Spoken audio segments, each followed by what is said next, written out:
Bonjour, bienvenue sur Écran Partagé, je suis Marc, votre hôte, et aujourd'hui je reçois Raphaël Maïwen. Comment vas-tu, Raphaël? Je vais très bien, toi? Très bien. J'ai rencontré Raphaël la semaine dernière, je crois, au Gameplay Space, et puis il y avait plein de jeux, plein de monde qui présentait leurs jeux pour les playtester, et Raphaël m'a présenté un jeu un peu hors du commun. Est-ce que tu peux nous en parler parce qu'il était spécial, et puis j'ai bien aimé en faire la découverte. Oui, bien sûr. Donc, c'est un jeu qui s'appelle Two Words, One Keyboard.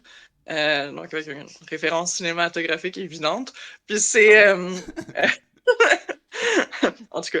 Puis c'est un jeu, dans le fond, où ça se joue de 2 à 5, idéalement à 2. Puis tu as deux personnes qui se font attribuer chacun un mot.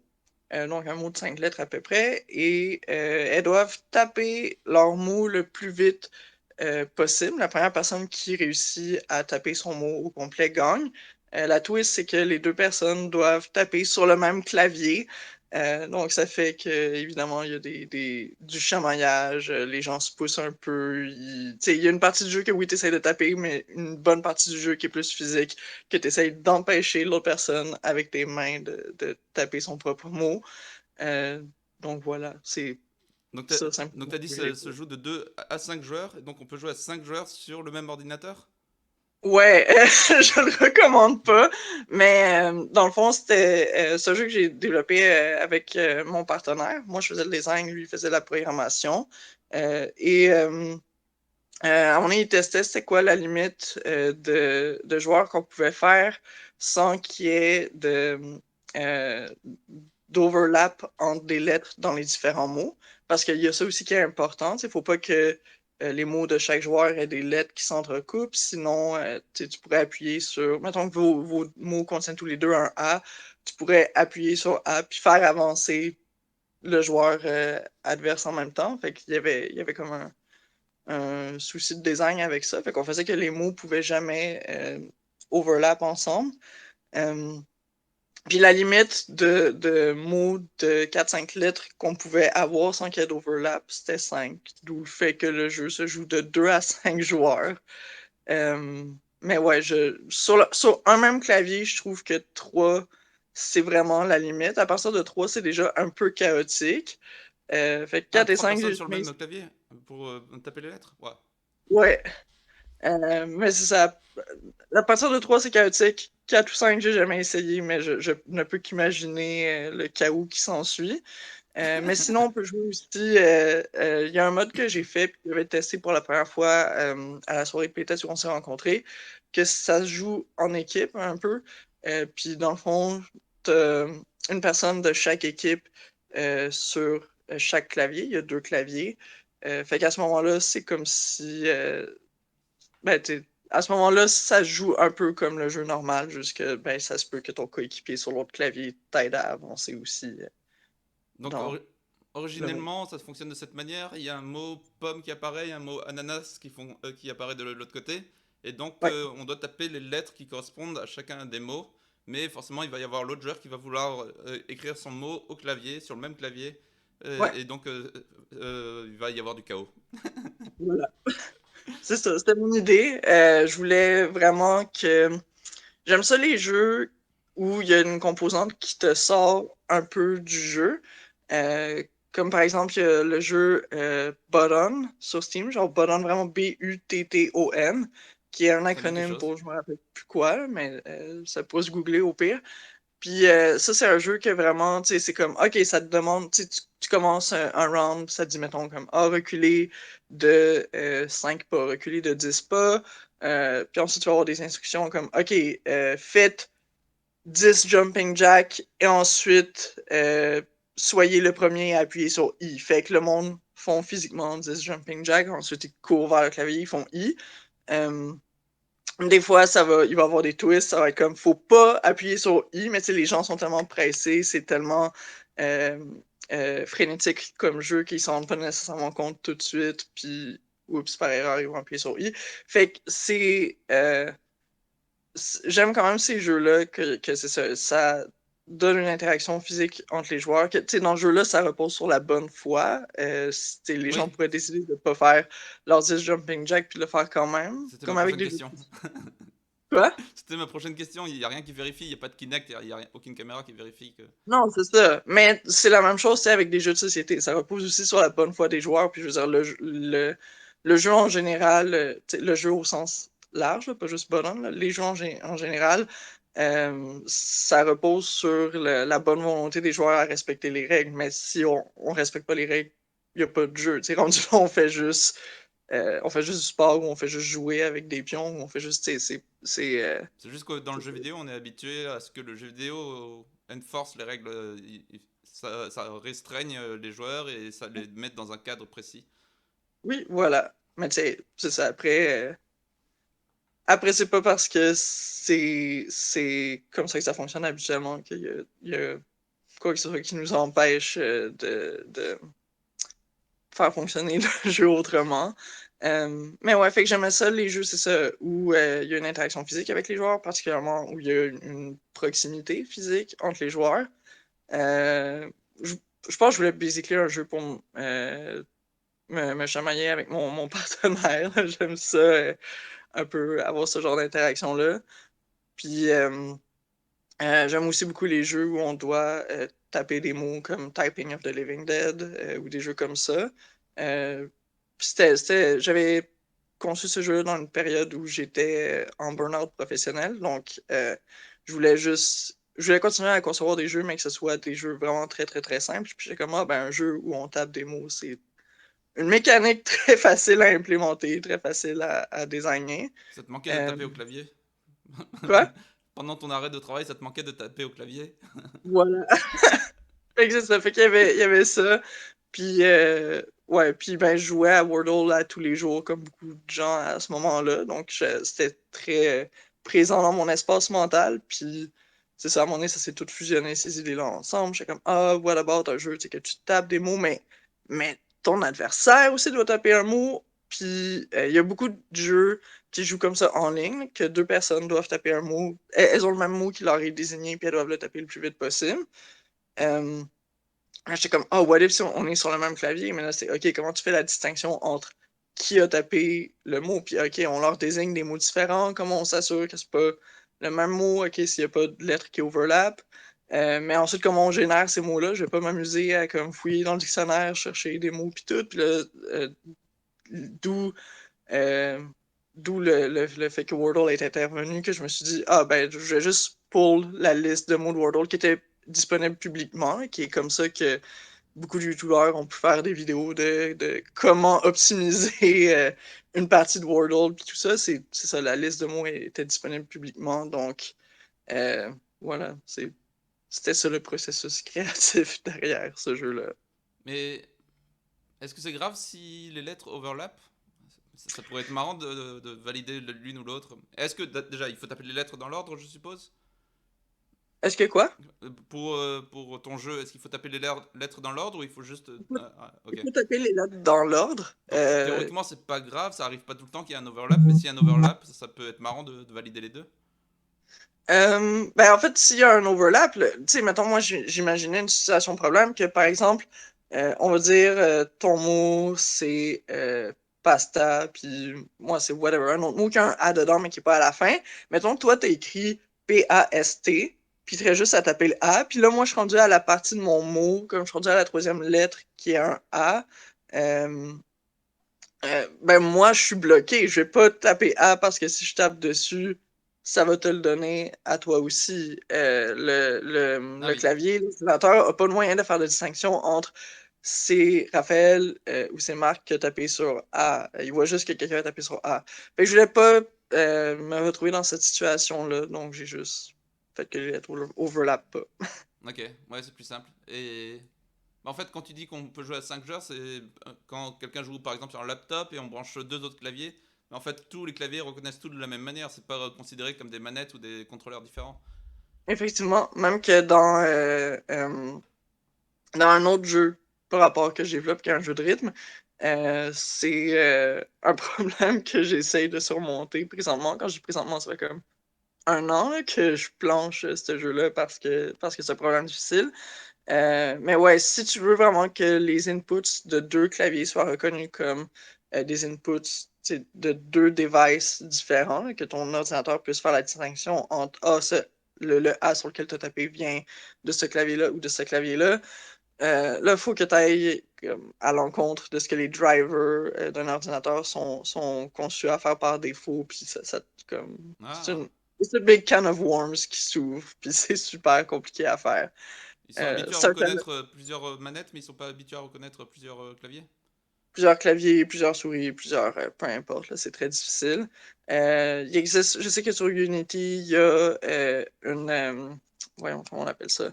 Il y a un asset sur le Asset Store que tu peux acheter qui fait ça spécifiquement.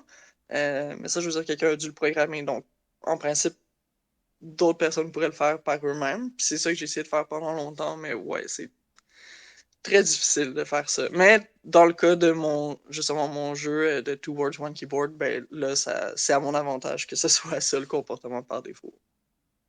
Ah, ok. Et donc, tu l'as fait avec Unity, ton jeu, Toward One Keyboard, ou avec autre chose? Non, Two Words, One Keyboard, je l'ai fait simplement en JavaScript, comme vanille, là, aucune librairie, aucun quoi que ce soit. Même pas de Euh, jQuery, là, ni rien? là, Même pas de jQuery, ni rien? même pas de jQuery ni rien. Non, c'est Ok. ben, Donc tout ben le code est basic. disponible si on fait inspecter le code source? Excuse-moi, qu'est-ce que tu as dit? Tout le code source est disponible si on fait inspecter le code dans le navigateur? Oui, tout à fait, mais le jeu est aussi disponible sur GitHub open source, là. La Ah, ok. plupart de mes jeux sont open source parce que c'est pas des jeux commerciaux, puis je vois pas l'intérêt de cacher qu'est-ce que moi ou qu'est-ce que mes collaborateurs ont fait, là. Et puis il y a toujours Voilà. quelqu'un qui peut le reprendre et changer des choses ou innover là-dessus. Et donc c'est une approche que tu as envers les jeux. Et donc justement tu programmes pour le loisir, mais tu programmes également au niveau professionnel? Oui, exactement. C'est recette pour un burn-out, donc je recommande pas ça à tout le monde. D'où le fait que justement, les derniers jeux que j'ai fait dans mes temps libres, c'est soit des jeux que j'ai fait avec des technologies qui impliquent pas de programmation, comme Google Forms ou PuzzleScript ou des trucs comme ça, ou c'est des jeux que mon partenaire était partant pour les programmer. Comme je veux programmer le moins possible dans mes temps libres pour me garder en forme mentalement. Ah oui, donc justement tu m'as parlé de programmer un jeu en Google Forms. Je pense que Ouais. tu me l'as décrit un peu quand on s'est vu, mais je pense que ça intéresserait les auditeurs de savoir comment on fait ça. Parce que Oui, d'habitude Google Forms c'est pour les sondages, on peut mettre des choix multiples, des choix à radio, des checkbox, on peut faire des champs pour écrire. Mais qu'est-ce qu'on peut en faire alors? Comment on transforme ça en jeu? comment on transforme ça en jeu? Il y a plusieurs façons. Déjà, juste pour le contexte, moi j'ai appris à faire des jeux quand j'avais à peu près 5 ans avec PowerPoint. C'était quand on avait un ordinateur à la maison, mais pas d'Internet, là. Fait qu'il y avait comme pas grand-chose d'intéressant que tu pouvais faire avec cette machine-là. Mais je faisais des jeux avec PowerPoint. C'était ma grande sœur qui m'avait montré un petit peu comment faire ça. Ah, Euh, tout le monde programme dans la famille apparemment. ouais. Ben, ma soeur programme pas autrement, là. Elle faisait vraiment juste des jeux avec PowerPoint, puis comme sa carrière de développeuse de jeux s'est terminée là. Ok. Euh, mais ouais, mais sinon, c'est ça, tu sais, avec PowerPoint, ce que tu faisais, c'est tu pouvais sur des images mettre des liens, puis tu peux encore, là, tu mets des liens hypertextes, puis tu fais que quand tu cliques dessus, tu t'en vas à telle diapositive, tu sais, tu peux faire des trucs comme ça. Fait que beaucoup de gens font, mettons, des Choose Your Own Adventure Game de cette façon-là. Puis il y a aussi d'autres trucs qu'on va faire, mais je vais pas rentrer là-dedans. Dans Google Forms, tu peux faire quelque chose de un peu similaire. Dans le fond, quand tu fais des questions à choix multiples, tu as une option que tu peux cocher que c'est changer de section selon la réponse de l'utilisateur. Dans un examen, ça pourrait être pertinent. Tu pourrais écrire comme OK, si l'élève n'a pas écrit la bonne réponse, comme ça va l'amener vers telle section, puis ça va lui expliquer pourquoi sa réponse n'est pas bonne ou peu importe. Dans un but pédagogique, ça peut être pertinent, Ok. mais dans un but ludique aussi, c'est pertinent parce qu'à ce moment-là, comme tu peux justement faire du narrative branching. Fait que tu peux, c'est ça, si le joueur ou la joueuse sélectionne tel choix, ça l'amène là dans l'histoire, sinon ça l'amène là. Puis tu peux faire des trucs comme ça. Fait que c'est comme ça que tu fais des jeux avec PowerPoint. J'ai vu une vidéo de comme 1 ou 2 minutes sur le sujet, puis tu sais tout ce que tu as à savoir sur comment faire des jeux. Mais donc Euh, tu transformes le PowerPoint ou le Google Forms en aventure textuelle. oui, c'est ça. Après, tu sais, il n'y a rien qui t'empêche aussi de faire autre chose. Tu sais, le jeu, ça peut être tu sais, un système très enforced et très rigide, un peu comme on discutait plus tôt. Mais par exemple, tu sais, moi, le premier jeu que j'avais fait sur Google Forms, c'était très différent de ça. C'était un peu plus souple. J'avais fait un jeu que c'était tu appliquais pour avoir une date avec Rosa Diaz, comme un personnage dans la série Brooklyn Nine-Nine, Ok. euh, qui est un de mes personnages fictifs préférés de tous les temps. Fait que dans le fond, les joueurs devaient répondre à des questions, puis il y avait des questions à développement, des questions à choix multiples. C'était vraiment pas une aventure textuelle. Les joueurs soumettaient leurs réponses, puis ensuite, moi, je recevais la réponse des gens, puis je répondais, je faisais vraiment comme si j'incarnais Rosa Diaz. Fait que c'était un petit peu de roleplay de mon côté, puis j'expliquais comme pourquoi leur réponse me satisfaisait ou pas, puis. euh, c'est ça, mais je répondais vraiment à sa manière, tu sais, je m'inspirais vraiment de comment le personnage parle dans l'émission, puis c'est ça, c'était euh, un peu plus out of the box comme manière de faire un jeu avec Google Forms. Euh, mais c'est ça, c'est euh, plus compliqué de mon côté parce que mes jeux qui sont plus des aventures textuelles, une fois que j'ai release, comme les gens peuvent y jouer 1 million de fois, puis comme moi, ça me donne pas plus de travail. Ce jeu-là, à chaque fois que quelqu'un soumet euh, une réponse, je dois aller y répondre moi-même, puis tout. Là, fait que ça. Ah oui, ok. Ouais, Une somme de c'est travail ça. de supplémentaire. Voilà. Ben, à un moment donné, j'ai juste arrêté de répondre aux gens. Là. J'étais comme, non, ok, je suis done avec ce jeu-là. Puis Tu peux pas il a juste fait. l'arrêter quand tu veux. Oui, puis je veux dire, les, ça fait longtemps qu'il n'y a pas personne qui a soumis de réponse pour ce jeu-là. Je veux dire, c'est comme la plupart des jeux, là, tu releases, puis il y a une petite traction au début, puis ensuite ça diminue. Ok. Euh, Ça fait une éternité que j'ai pas eu de réponse là-dessus, puis je fais juste le laisser sur mon itch pour que le monde puisse voir un peu les trucs que j'ai fait dans le passé, là. Mais ouais. Donc c'est ça, tu transformes tout ce que tu peux en jeu ou en aventure textuelle. Et puis donc t'as appris la programmation de cette manière ou bien tu as fait un diplôme, des études ensuite pour te perfectionner. Non, c'est ça, j'ai pas appris la programmation comme ça, parce que, tu sais, ça t'enseigne un petit peu certains rudiments de conditional branching, disons, mais, tu sais, ça va pas très loin, là, au-delà de ça. Euh, mais la programmation, j'ai appris ça, dans un premier temps, ben, j'avais des amis qui savaient programmer, fait que des fois, quand on hang out ensemble, ils allaient comme me montrer un petit peu les rudiments de la programmation. Puis, ouais, après, j'ai fini euh, par aller. J'ai eu un, parcours très éclectique à l'école. J'ai fait 1 an en informatique à l'UQAM. Ensuite, j'ai lâché, j'ai fait une AEC de 2 ans à Dawson, qui est en game design. Donc, le focus n'était pas sur la programmation. Mais dans tous les projets d'équipe qu'on avait, c'était tout le temps moi qui prenais en charge la programmation. Fait que Ah j'ai. c'est bon, je le fais. Oh. Ben, la plupart des gens étaient contents parce que c'est comme. Mais ils devraient le savoir aussi, tes collègues. Ils devraient apprendre la programmation, ça aide. Ben, ils apprenaient aussi la programmation, tu sais, dans nos cours dédiés à la programmation. Ok. Euh, Fait que, tu sais, parce que c'est vrai que ça aide aussi les designers d'apprendre ça. Mais ouais, mais dans vraiment les projets d'équipe, ça me faisait plaisir de m'en occuper. Puis moi, je savais que je voulais probablement plus me diriger en programmation quand je graduerais de ce programme-là. Fait que moi, j'ai beaucoup appris Unity avec ça. J'ai appris à programmer une panoplie de genres de jeux. Euh, Fait que c'est ça, je suis comme à moitié autodidacte, à moitié formé par l'école, puis euh, par du community training aussi, là, justement, par des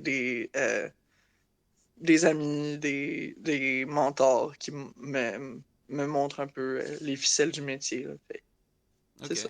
Et donc, ton premier job officiel en programmation que tu as obtenu, qu'est-ce que tu leur as montré pour les convaincre? T'avais un portfolio, t'avais tout un GitHub de plein de projets, plein de choses? J'avais un portfolio. J'avais comme filmé un petit démo reel pour la job. Fait que, tu sais, je montrais des petits extraits de plusieurs jeux que j'avais faits. Euh, Puis, tu sais, aussi, tu sais, j'avais un peu un pied dans la porte, là, comme la personne qui m'avait parlé de cet emploi-là, c'était mon professeur de programmation à Dawson. Comme à un moment donné, il m'entendait parler de tu sais, possiblement avoir un emploi d'été ou quelque chose avec un camarade de classe. Puis il m'a dit: Hey Raphaël, si tu veux, comme dans mon studio, on engage un programmeur présentement. Fait que tu pourrais appliquer. Fait que c'est ça. Fait que j'avais entendu parler de l'offre, entendu parler du poste comme ça. Puis j'avais appliqué avec, c'est ça, un portfolio, mon GitHub, puis le démo reel qui montre. C'est un employeur n'a pas nécessairement le temps de passer à travers ton code de plein de projets ou de ouvrir un projet, y jouer et tout. Là. Fait qu'un démo reel, c'est une façon très rapide de montrer ton travail puis de highlight ce que tu veux highlight. Ok. Donc, c'est ça. Juste pour préciser pour les Français qui nous regardent, Demoril, c'est une vidéo de présentation, c'est ça? Et tu mets en valeur tes projets, des petites animations, ou tu filmes un peu le gameplay pour montrer ce Ouais. que tu fais? C'est ça, je filmais ouais, le gameplay. Donc, tu sais, c'est comme, OK, dans un projet, je sais qu'il y a un truc qui a été euh, un feat technique, qui a été un truc technique plus difficile à implémenter. Ben, je le mets dans la vidéo pour montrer le genre de choses que je suis capable de faire. Ok. Ah, c'est classe ça. Et donc tu as Ouais. enchaîné plein de jobs de programmation, et là tu vas en commencer une nouvelle, c'est ça? Excuse, j'ai mal compris. Tu as fait plusieurs jobs de programmation chez différents employeurs, et là tu vas commencer une nouvelle job de programmation, c'est ça? Ouais, ben, j'ai travaillé dans deux studios. C'est ça, il y a eu ce premier studio-là où je suis resté 1 an et demi. Ensuite, j'ai été dans un autre studio qui faisait plus du jeu mobile pendant 1 an. Puis ouais, là, dans une semaine, je commence un nouvel emploi dans un autre studio. Puis c'est ça. Il te reste encore quelques jours pour te reposer. Oui, quelques Et... jours. Pardon. Ouais, excuse. Non, non, justement, tu as dit que tu programmais pour les loisirs et pour professionnellement, mais est-ce que tu arrives quand même à équilibrer, à avoir d'autres activités à côté, ou d'autres hobbies, jeux de société, peut-être concevoir des jeux de société, je sais pas. Ouais, ouais, je fais différentes affaires. J'essaye d'explorer aussi des hobbies créatifs qui sont pas du jeu vidéo. Mais ouais, je fais du montage de vidéos aussi. J'écris du stand-up comique. Ah, Je fais de l'humour des fois. Donc je fais différents hobbies comme ça. tu montes sur les Euh, planches aussi? oui, Est-ce qu'on peut te voir dans un bar ou cabaret spécial à Montréal? Euh, pas régulièrement, là, mais à l'occasion, il y a, tu sais, il y a ce qu'on appelle les soirées open mic. Fait que c'est vraiment des Mhm. soirées où ils vont accepter n'importe qui se propose. À l'occasion, j'approche les gens qui organisent ces soirées-là, puis je présente un spectacle, une routine, là, puis c'est ça. Mais c'est très irrégulier. Je peux pas dire, ah, à tel bar, à toutes les 2 semaines, tu vas me voir, là. Tu sais, c'est sporadique. Ok, ok. Ouais, donc tu fais des jeux pour le loisir, mais c'est pas des jeux qui ont pour but d'être lancés sur Steam ou sur Switch, parce que d'habitude, c'est ce qu'on voit. C'est des développeurs indépendants qui vont travailler dessus pendant des années, et puis peut-être ils vont arriver à le lancer sur Steam et ne pas faire de marketing à côté. Ouais, ce qui est pas Mais, l'idéal. mais Mais là, ouais. tu te dis directement que ça va être un jeu juste pour amuser, pour montrer aux gens dans les événements. Mais Ouais. tu réduis le scope, c'est ça? C'est pas une ambition démesurée de se faire plein d'argent avec le nouveau Fortnite ou je sais pas quoi. Non, c'est ça, absolument pas. Là. De toute façon, Fortnite, comme, genre, tu pourrais pas faire ça seul à temps perdu. Ouais, mais faut que Euh, j'explique aux gens qui nous regardent. oui. Non, c'est ça, comme je pense qu'il y a beaucoup de mythes à déconstruire quand on se lance dans ce genre de projet-là. Puis il y a un reality check à faire aussi. Tu vas pas être capable de faire un jeu commercialement viable, puis très ambitieux si tu fais ça seul à temps perdu, à tes propres moyens. Si tu veux vraiment faire ça, il faut que tu vraiment commit to it, faut que tu t'engages pleinement là-dedans. Euh, Puis, ben, c'est très risqué, là. Ça se peut que tu mettes des années de travail là-dedans, que tu vives très pauvrement et tout, et que finalement, il n'y a rien qui en ressorte. Personnellement, c'est une perspective qui me déprime. Euh, et c'est aussi pas quelque chose auquel j'aspire, même si c'était beaucoup plus facile de pouvoir faire des jeux commerciaux. Euh, Comme personnellement, j'ai pas beaucoup d'intérêt à faire ça. Il y a pas beaucoup de jeux que je verrais qui seraient vraiment comme euh, qui auraient de l'attrait commercial, qui auraient de l'attrait pour une masse de joueurs, puis que je me dirais ah oui, j'adorerais travailler là-dessus. Tu sais, moi, ce que j'aime, c'est justement des jeux comme Towards One Keyboard ou des jeux comme ça, que tu sais, le monde vienne en événement, ils voient ça, ils se disent ah, c'est vraiment spécial, c'est vraiment, ça sort du lot, ça ressemble pas aux autres jeux qu'il y a ici. Et ça attire Euh, l'attention comme t'as fait avec moi. voilà. Puis ils s'amusent beaucoup pendant comme les quelques minutes qu'ils passent avec ce jeu-là, puis ensuite ils passent à autre chose. Puis ils en parlent peut-être à leurs amis après. Ils disent ah, j'ai joué. Tu sais, j'avais vu des gens qui, quand il y avait un groupe d'amis qui avaient joué à mon jeu au début, puis plus tard ils en ont parlé à leurs amis, d'autres amis qui étaient dans l'événement, qui sont venus jouer à mon jeu, à mon kiosque à cause de ça. Puis c'est ça, je trouve ça drôle que les gens sont marqués par cette expérience-là, puis qu'après, tu sais, ils ont une histoire drôle à raconter autour de ce jeu-là. C'est pas juste pas qu'il n'y a pas de mérite à ça aussi, mais tu sais, c'est pas juste comme ah, j'ai joué à un très bon puzzle game, j'ai joué à un très bon fighting game, puis ça ressemblait à ça, ça, ça. Tu sais, c'est vraiment comme hey, tu devineras pas le jeu auquel j'ai joué. Tu sais, c'était bizarre, fallait taper sur un clavier, fallait faire ça, ça, ça. C'est plus ça que je veux apporter, puis c'est plus quelque chose que je me sens en mesure de faire, puis de bien réussir. Euh, donc, c'est ça. Je sais que j'ai quelque chose à apporter avec ce genre de jeu-là que c'est pas tout le monde peut apporter. Donc, il y a quelque chose de très gratifiant là-dedans. Et en plus, ça donne qu'il y a beaucoup moins de pression à apporter à faire ce genre de jeu-là. Ouais, tu Euh, finis le jeu, tu le finis pas, c'est pas grave, tu le laisses dans l'état que tu veux, ça peut inspirer d'autres gens, d'autres idées. ouais. Non, c'est comme beaucoup. Il y a quelques personnes qui sont venues me voir à l'événement qui m'ont dit ah, tu sais, tu pourrais ajouter du son à ton jeu, des effets de particules, ça. Puis je suis comme, ok, ouais, mais Qu'est-ce que tu veux aurais-tu faire de vraiment plus de particules fun? pour le Words? Je sais pas. À chaque fois que tu Ouais, je passes un sais bouton, pas. paf! Des explosions, là, tu termines ton mot. Mais ça, tu sais, puis ils ont pas tort que ça ferait que c'est un plus beau produit fini, ça ferait que les gens auraient, tu sais, ils auraient peut-être pas plus de fun à jouer au jeu, mais c'est vrai qu'ils auraient une expérience peut-être un peu plus euh, ils seraient peut-être portés à jouer un peu plus longtemps, tu sais, ils seraient plus stimulés, ils seraient plus. Fait que c'est vrai que ça apporterait ça, mais ça m'intéresse pas de faire ça, puis ce serait beaucoup de travail pour très peu de rendement, Ouais, ouais, donc c'est pas pourquoi important. Mais ça me rappelle du coup plusieurs jeux expérimentaux que j'avais vus. Il y avait par exemple un jeu aussi basé sur le mouvement. C'était basé avec les PlayStation Move, et puis chacun gardait le PlayStation Move dans la main, et il fallait pousser l'autre pour ne pas pour éliminer l'autre personne. Et on voyait la Oui, lumière qui s'illuminait ou pas en fonction du mouvement. Donc on gardait le capteur PlayStation Move dans la main, et puis on poussait les autres tout en essayant de ne pas bouger et de ne pas perdre. Et je crois que ça s'appelait oui, Just ou quelque chose comme ça. T'as dû le voir. ouais, je connais ce jeu-là, c'est Joust quelque chose, je me Ouais, rappelle plus du nom pour le coup, mais ouais, très très bon jeu. J'ai joué plusieurs fois avec des amis. J'ai moi un ami aussi. qui s'est blessé avec ce jeu-là, moins drôle, mais Mais c'est aussi basé sur le mouvement, et puis ça réutilisait le PlayStation Move pour quelque chose d'autre. Ça, j'aimais beaucoup. ouais, non, j'adore ce genre de jeu-là. Puis encore une fois, c'est un jeu qui fait interagir les gens physiquement, là, qui dépasse le cadre de l'écran, puis de, voilà, de la machine dans laquelle le jeu est contenu.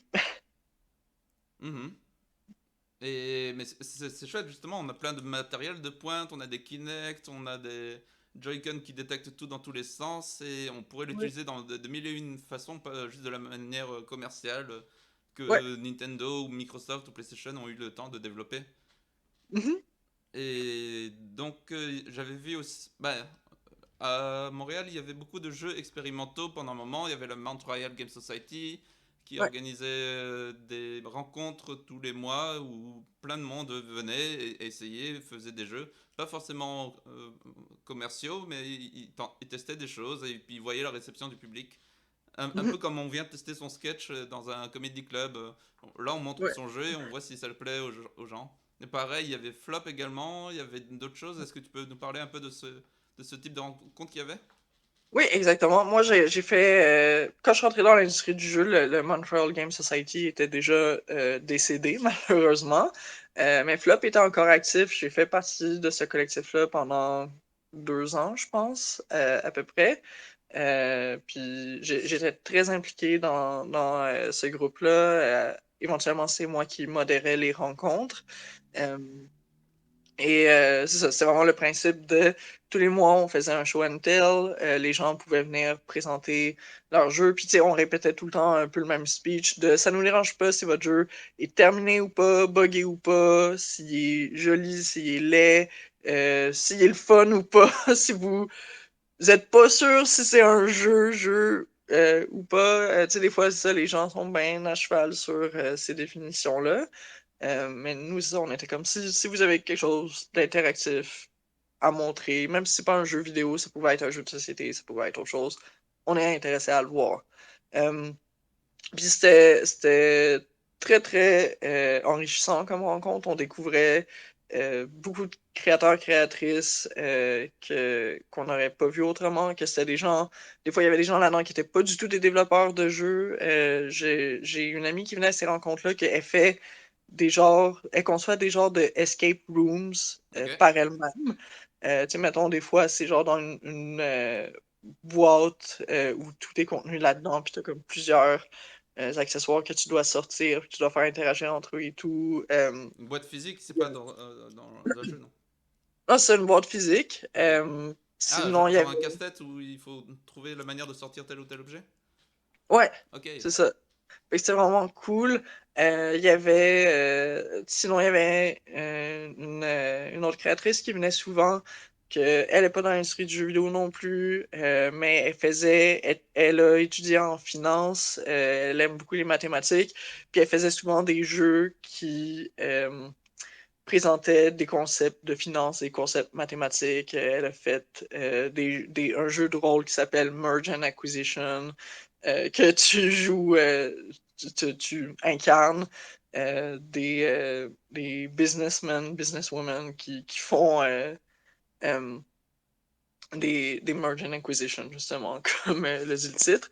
Fait que c'était vraiment des gens que tu verrais pas à des événements juste de playtest normaux, tu verrais pas dans des événements de jeux vidéo normaux, ils sont pas dans cet univers-là, mais ils venaient là puis ils présentaient quand même des choses incroyables, ou des fois ils présentaient rien, des fois c'était des gens, tu sais, des fois qui s'identifiaient même pas comme des gamers, mais qui venaient là parce qu'il y avait un intérêt artistique, ils avaient un intérêt comme pour toutes sortes de choses créatives, puis ils savaient que c'était le genre d'événement où on pouvait voir ça. Euh, Puis il y avait quelque chose de vraiment beau, puis vraiment euh, validant à voir toutes sortes de personnes qui venaient là et qui disaient ah, je savais pas que le jeu ça pouvait être ça aussi, je savais pas que le jeu pouvait faire ça aussi. Puis moi, ça me confirmait tout le temps que c'était ma place quand j'entendais ce genre de truc-là, parce que je pense que c'est ça, l'univers du jeu est vraiment, tu sais, que ce soit jeu vidéo ou jeu en général, l'univers du jeu est vraiment très, très, très, très grand. Mais il y a beaucoup de gens qui sont limités, surtout si eux-mêmes jouent pas. Mais même quand eux-mêmes jouent, ils sont limités par ce qu'ils voient qui a du succès. Fait que pour eux, les jeux, ça se limite peut-être à Fortnite, ça se limite peut-être Ah, si je veux faire à. un jeu, il faut que ça ressemble à Gotham Knight, sinon personne va l'aimer. Mais sinon, il faut que je fasse un assassin. Mais non, il y a plein de sous-jeux, il y a plein de jeux expérimentaux, il y a plein de Ouais, tests. Ou ils pensent que, tu sais, c'est ça. Ils pensent qu'il faut que ce soit challenging. Ils pensent que ça prend une manette, puis il va falloir apprendre plein de contrôles, puis ça va être Il compliqué. faut que j'apprenne Unity, Ils il faut que pensent j'apprenne Unreal, mais non, il y a aussi plein d'autres logiciels qui permettent de programmer. il y a plein d'autres logiciels, il y a plein d'affaires, euh, Et on peut puis ils aussi, ont jamais. pardon, Excuse. on peut aussi Euh, ramener des jeux de société qu'on a conçus ou tester des jeux de société. Je l'ai vu ouais, aussi. non, c'est ça. Puis il y a aussi le fait qu'on n'est pas très exposé à quoi ça ressemble du jeu amateur ou du jeu d'un débutant. Tu sais, par exemple, on sait tous à quoi ça ressemble une histoire de quelqu'un qui n'est pas un grand écrivain. Tu sais, on a tous écrit des petites histoires à l'école ou peu importe. On sait Ouais, à quoi ça ressemble l'histoire, tu sais, une histoire d'un amateur. On sait à quoi ça ressemble un dessin d'un amateur. On a tous dessiné dans notre vie. On sait un enfant de 4 ans, ça dessine comment. On sait pas à quoi ça ressemble un jeu vidéo amateur. Comme à c'est peu près vrai. les seuls jeux auxquels on est exposé dans la vie, c'est justement des jeux consoles, des jeux sur Steam, des peu importe. Fait que notre conception de jeux vidéo ressemble à ça. C'est une des raisons de pourquoi, comme une des plus grandes erreurs des gens qui débutent dans le jeu vidéo, c'est de se dire, ah, tu sais, je veux faire Skyrim, je veux faire, tu sais, peu importe. Puis c'est comme, non, tu peux pas faire Skyrim pour ton premier jeu, if ever. Mais mais c'est ça que les gens pensent qu'ils peuvent faire. Puis là, quand ils voient que ça réussit pas, ils peuvent être déçus, ils peuvent être. Fait que autant comme joueur, comme consommateur que comme créateur, ça forme l'image qu'on a du jeu vidéo et de ce que ça peut être. Mais là, quand on est exposé à d'autres types de jeux qui sont beaucoup plus petits, qui sont moins impressionnants dans leur présentation, qui sont. euh, très différent de ce à quoi on est habitué. Là, tu sais, ça ouvre vraiment une grande porte créative dans notre tête, puis qu'on crée par nous-mêmes après ou qu'on reste simplement dans le rôle de joueur. Ça change vraiment dans notre tête l'éventail de expériences qu'on sait accessible, qu'on sait possible, puis je trouve ça très beau, tout ça. Ouais, et puis ça manque en ce moment. Donc si jamais vous voulez créer ce genre d'événement, on est partant. Ben oui, puis ouais, j'en venais un peu à ça éventuellement tu sais, c'est ça. Montreal Game Society est mort, Flop est mort, mais moi, depuis le début de la pandémie, juste ensuite, comme à la mort de Flop, j'ai créé un groupe qui a un peu le même aim que ces autres organismes-là, qui s'appelle le Dépotoir de recherche. Ok. Euh, Dépotoir parce qu'on fait des jeux que je dis trash, puis c'est de recherche parce que c'est expérimental. Fait que c'est comme si on expérimentait avec nos petits jeux dans un laboratoire. Bah ça enlève la Euh, pression. oui, puis c'est ça. Puis ça a le même genre d'activité. C'est sûr que comme vu que j'ai fondé ce groupe-là dans la pandémie, tu sais, au début nos activités étaient plus limitées, c'était en ligne, puis tu sais, c'était pas la même chose, mais là, on a recommencé à avoir des show and tell en personne. Donc, les gens, ils viennent, ils peuvent présenter leur jeu dans la forme qu'ils veulent. J'ai organisé aussi des fois des game jams de toutes sortes. Au début de la pandémie, je faisais des 10 minutes jam, que les gens avaient 10 minutes pour faire un jeu. Qui était inspiré d'une vidéo de Brackeys, qui est quelqu'un qui faisait beaucoup de contenu de tutoriel pour utiliser Unity. À un moment donné, il avait fait une vidéo où il montrait qu'il était capable de créer un jeu en 10 minutes. Euh, Est-ce que tu fait que peux j'ai fait. juste expliquer ce que c'est Game Jam parce que je suis sur écran partagé et j'explique toujours Ah, les oui, concepts. bien sûr. Donc, une Game Jam, c'est un événement où, dans un temps restreint, les gens vont devoir créer un jeu. Des fois, ils vont avoir tu sais, des contraintes additionnelles. Il y a très souvent un thème qui est donné. Donc, le thème, tu sais, ça peut être euh, chez soi, ça peut être. Je suis pas très inspiré en thème présentement. Ça peut être se sentir seul, ça peut être n'importe quoi, là, le thème, là, ça peut L'espace, être la plus ou moins. forêt, les gâteaux, n'importe. Voilà, ça peut être très abstrait, ça peut être très concret. Euh, et, euh, et des fois, il va y avoir des contraintes additionnelles. Des fois, on va se faire dire, ah, vous pouvez seulement utiliser tel logiciel ou ah, vous pouvez pas avoir plus que tu sais, deux mécaniques de jeu. Je sais pas. Tu sais, il peut y avoir plus ou moins de contraintes. Puis c'est ça. Puis après, des fois 24, 48, 72 heures. Des fois plus long, il peut y avoir des game jams d'un mois, peu importe. Là, les gens. Ouais, excuse. Mais oui, donc c'est ça. Donc, c'est pas mal ça une game jam. C'est ça. Créer un jeu dans un temps très limité. Puis tu vas avoir plusieurs participants, plusieurs équipes, plusieurs. Qui vont suivre les mêmes contraintes, puis qu'à la fin vont soumettre ce qu'ils ont réussi à faire. Très souvent, les gens ne terminent pas leur jeu dans ces événements-là, puis c'est très correct. Mais c'est ça. Il y a le même concept dans le cinéma, il y a le même concept dans d'autres médiums artistiques. Ouais, j'allais le Euh, dire. Il y a des espèces de marathons de courts-métrages pour réaliser un court-métrage en 48 heures ou en une ouais, semaine ou en un mois. fait que c'est le même concept, mais dans le jeu vidéo. Puis c'est ça. Puis j'ai organisé plusieurs événements de la sorte, que souvent la forme de cet événement-là va être un peu expérimentale. Donc, c'est ça, au début de la pandémie, on avait les 10 minutes jam où les gens créaient un jeu en 10 minutes. Fait qu'on se connectait sur Discord ou sur un logiciel pour être en chat vocal. Euh, puis là, à un moment donné, je faisais un décompte, j'étais comme, OK, 3, 2, 1, OK, commencez maintenant. Puis je disais, à toutes les 2 minutes à peu près, il restait combien de temps, pour que les gens puissent savoir un peu où ils en sont rendus, où ils devraient en être rendus dans le développement de leur jeu. Puis là, après 10 minutes, on arrêtait, puis tout le monde euh, partageait son écran et présentait un peu ce qu'il avait eu le temps de faire en 10 minutes. Fait que c'était très drôle, ces événements-là. Fait qu'on fait des game jams, on fait des show and tell, puis on fait. Je sais pas si j'en ai fait depuis le dépotoir, j'en faisais dans le temps de flop, mais euh, on veut aussi faire des ateliers. Fait que c'est présenté. Ben j'avais fait un atelier de comment faire des jeux avec Google Forms, euh, avec le dépotoir.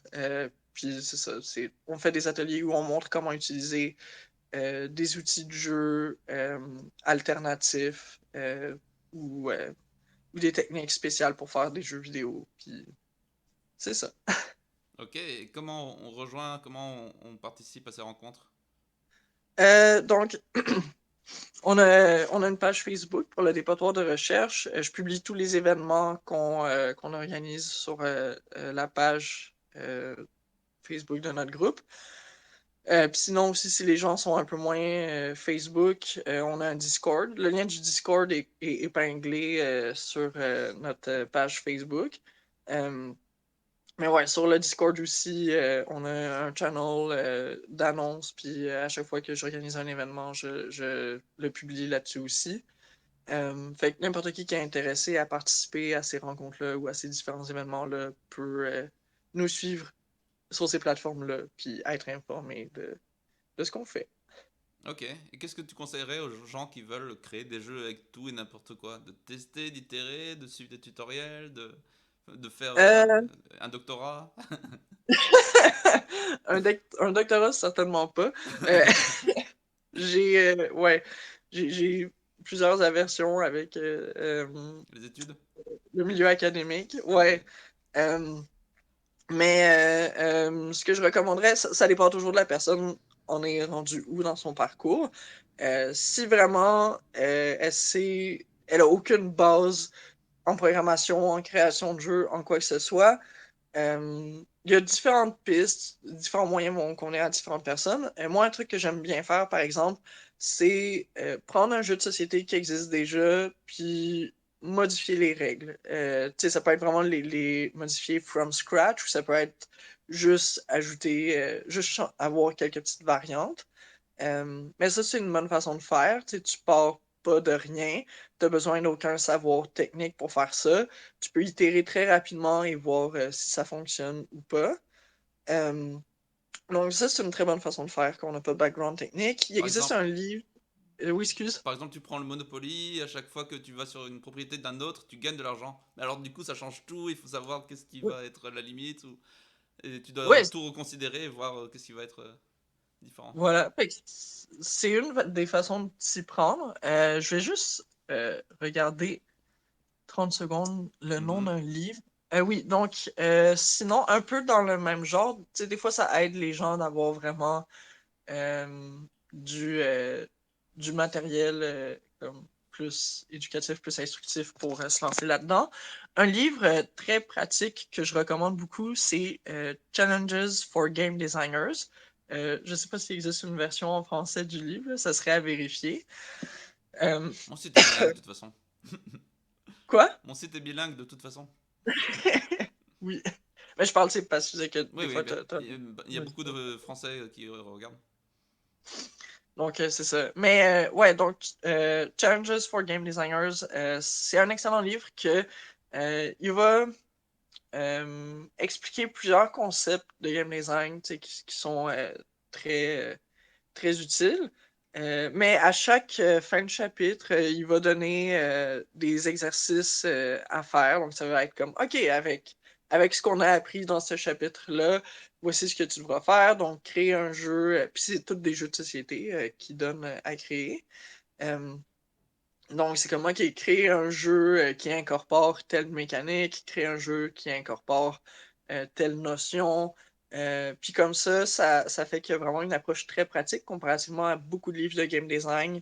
Je trouve que c'est vraiment pas très pertinent de lire beaucoup de livres de game design pour essayer d'apprendre sur le métier ou sur cet art-là. La meilleure façon de devenir un bon game designer, c'est de faire des jeux. Puis ce livre-là, c'est un des seuls que je connais qui a vraiment une approche très pratique comme ça. Puis je trouve ça bien. Puis ça te donne vraiment plus. euh, comment dire ça? Ça te permet de rendre compte de tes apprentissages au fur et à mesure. Ça te permet de voir si tu as bien compris te, ce que ça t'enseigne. Puis tu peux faire des jeux de société avec, ou des fois ça te dit, ah, si tu veux, tu peux créer un document de game design sur. Fait que des fois, même si tu vas pas nécessairement implémenter le jeu en tant que tel, tu peux juste écrire un document de game design où tu vas t'appliquer à décrire le plus précisément possible les mécaniques de jeu que tu aimerais implémenter si tu étais pour faire un jeu vidéo. Puis après, ben, si ça te tente de te lancer professionnellement là-dedans, ça te permet d'avoir construit un certain portfolio de jeux. Donc, c'est bien. Mais même si tu veux juste le faire pour le fun, c'est super parce que tu embarques tout de suite dans la création de jeux. Donc, ça, c'est les trucs que je recommanderais pour quelqu'un qui n'a vraiment aucun background technique quelconque. Mhm. Sinon, après, ça dépend toujours de qu'est-ce que tu sais déjà faire. Par exemple, si tu es un artiste visuel, si tu sais déjà bien dessiner puis faire des trucs comme ça, tu peux utiliser. Il y a toutes sortes de logiciels. Après, pour ça, tu peux utiliser, euh, par exemple, RenPy ou Tyranno Builder Visual Novel Studio, que c'est des logiciels qui permettent de faire des visual novels. Fait que si tu dessines très bien, mais que tu sais pas programmer, ben, ça te permet de créer des jeux avec ta force, qui est le dessin. Euh, si tu sais bien programmer, mais que t'es pas tant un artiste, tu peux apprendre, tu peux apprendre vraiment les rudiments de Unity avec des tutoriels YouTube ou un cours Udemy si t'es vraiment motivé. Puis, une fois que tu as vraiment les bases de Unity, tu peux juste faire des jeux simples qui utilisent seulement de l'art géométrique, seulement genre des cubes, des sphères, et peu importe, puis faire tes jeux avec ça. Euh, Puis tu peux sinon, il y a plein de logiciels super, super simples que je recommande pour les gens, peu importe leur background, s'ils veulent faire vraiment des jeux vidéo, mais sans trop se casser la tête. Il y a Twine qui permet de faire des aventures textuelles très simplement. Twine. Ouais, Twine. Donc il y a Twine, il y a Bitty, donc Bitsy, Ok. qui permet de faire des petits jeux d'aventure tout simples que tu te promènes, tu parles à des gens, puis ça te permet de faire des petites histoires narratives, mais avec un espace à explorer. Il y a Puzzle Script qui a une courbe d'apprentissage un peu plus abrupte que les deux autres que j'ai nommés, mais qui permet simplement de faire des jeux de puzzle. Puis c'est le fun parce que puzzle script, tu peux jouer aux jeux des autres créateurs. Et la plupart des jeux, tu vas avoir un bouton en bas à droite que c'est écrit hack. Puis si tu cliques dessus, ça va te montrer le code source du jeu. Donc, ça te permet d'apprendre des autres. Ça te permet aussi de prendre un jeu qui existe déjà, de juste aller modifier un peu le code, puis de voir qu'est-ce que ça fait comme changement au jeu. Fait qu'un peu comme la technique que je recommande de prendre un jeu de société qui existe déjà puis de le modifier. Ça te permet d'appliquer ça, mais aux jeux vidéo. Ok. Euh, Puis, quoi d'autre? Dans les logiciels payants, il y a RPG Maker qui est aussi très bien pour des gens qui savent moins programmer. And the list goes on. Là. On est très privilégié que maintenant il y a plus d'outils que jamais pour apprendre à faire des jeux, peu importe c'est quoi ton background technique. Donc, je trouve ça très bien pour ça. Ouais, c'est super maintenant. Plein d'outils, il suffit de choisir un et de se dédier un peu pour voir ce qui est Ouais, possible. voilà.